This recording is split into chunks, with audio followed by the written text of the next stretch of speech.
On December 7th, 1941, life for 9-year-old Muriel Lipsey changed forever. The tranquility of a small mining town in British Columbia would be shattered. World War II came home. Suddenly, friends were taken away, labeled as enemies, and there was nothing she could do to stop it. Within 24 hours, we were in total blackout. There were kids in our class at school, and would it have been 42, they were moved out of the town and up into the interior of BC. And I can remember the debates that went on. They were born in Canada, people didn't think it was fair. The experience taught young Muriel firsthand about the dangers and inequities of discrimination. Her father, an economic conservative, taught her the value of finding middle ground. It was these experiences that would set the stage for what would ultimately become a political career that trumpeted peace, championed equality, and demanded action. The young mother of 4 got her first taste of activism and the issues of the day through the YWCA. The YWCA had sent actually Berenice Sisler and me to a meeting of the Manitoba Anti-Apartheid Coalition.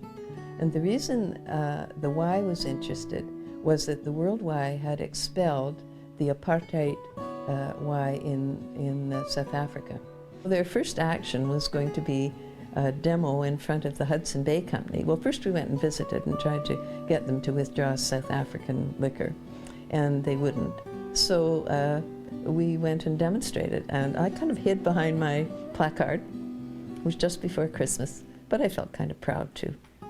Muriel had always believed that emotion and intellect were separate entities, but sharing her self-doubt and talking with other women taught her another valuable lesson.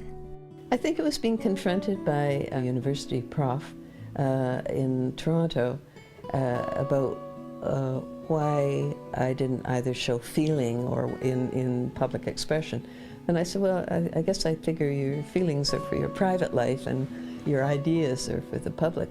And I had thought of organizations being checks and balances, rather a mechanistic view. And she said, on the one hand, well, why can't your emotions mix with you, be integrated with your intellect? And it changed the way I was thinking. Soon she was on the path to positive action and political initiative. She found a home in Ed Schreier's NDP government, lobbying for women's interests and working hard to persuade other women to let their voices be heard. She also learned the secret to living life in the public eye. It's not as hard as it looks.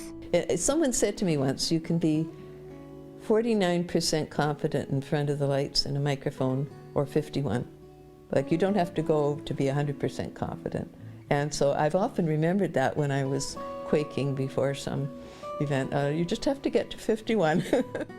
Muriel Smith's political legacy to Manitoba is easy to see. Improved property rights for women, huge improvements in pay equity and access to childcare. But perhaps her most profound impact sits in the current Legislative Assembly. 18 of 57 seats are now held by women. For them and others, Muriel has a simple message. I just know it's a better way to live, to try to act and improve things than it is to sit back and be hopeless or criticize. So that's where I come from.